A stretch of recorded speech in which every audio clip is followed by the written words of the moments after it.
ఇగనులా రోజు రోజుకు రోడ్ల మీదనైతే మస్తు గనం టక్కర్లు అవుతానే ఉల్లా. ఎందుకంటే మనం రోడ్ల మీదకి వెళ్ళి పోయేటప్పుడు మంచిగానే పోతాం కావచ్చు, కానీ ఎదురుగా వచ్చే మనిషి మంచిగా వస్తాడన్న నమ్మకం లేదుల్లా.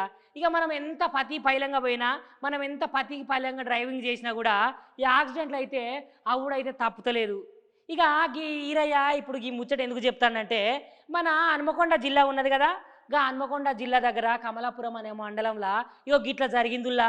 మరి ఆ ముచ్చటేందో మీరే ఓ పారు చూడుర్రి.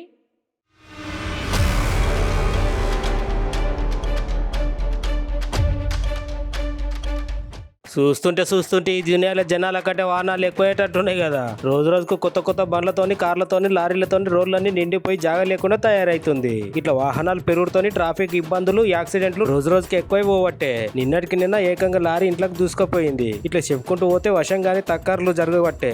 అయితే ఇవాళ సుత మన హన్మకొండ జిల్లా కమలాపురం మండలంలో ఇంకో టక్కర్ ముచ్చట జరిగిందోళ్ళ. అయితే ప్రధాన రహదారి ఏకశిల స్కూల్ బస్సు రోడ్డు క్రాస్ చేసి దాటుతుంటే దూరం నుంచి చాలా స్పీడ్ తోనే ఒక కారు దూసుకొచ్చి ఆ స్కూల్ బస్సును గుద్దిందుల్లా. ఆఖరి బస్సును గుద్దుడుతోనే బస్సు మొత్తం బోల్తా పడ్డది. గుద్దిన కారుతో నుజ్జు అయిపోయింది. పాపం బడి బస్సు కదా, ఇంకా నయ్యముల్లా దాంట్లో ఉన్న ముగ్గురు పిల్లలకి దెబ్బలు తాకినాయి. ప్రాణ నష్టం ఏం జరగలేదు. గుద్దిన కార్లో ముగ్గురు మనుషులకు బాగా దెబ్బలు తాకినాయి. అయినా వెనక ముందు చూసుకోలే కదా, మరి గంత స్పీడ్ పనికి రాదు. జరైతే పిల్లగాండ్ల పానాలు పోతుండే. వాహనాలు నడిపేటప్పుడు కొంచెం జాగ్రత్త నడుపుల్లి.